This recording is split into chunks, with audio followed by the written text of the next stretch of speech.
Yung message nyo sa mga magkakarelasyon, pakibigyan naman sila ng tip kung paano magda-last ang relationship. Kailangan mong piliin lagi yung partner mo. Kahit na may fights, parang piliin mo na, "Kaya pinipili kita at ayusin natin. Pag-usapan natin. We'll figure it out." On the bad days, parang hindi kayo laging 100% eh. So, kailangan maging understanding ka rin dun sa partner mo pag hindi niya good day.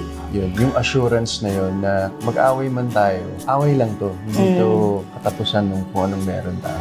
Parang kailangan i-label niyo yung away niyo na hindi lahat ng away nandito sa taas. Na parang yung isa ready nang lumabas ng pinto. Parang kung may discussion, may misunderstanding, ayusin nyo. At yun lang yun. Communication Kasi is key.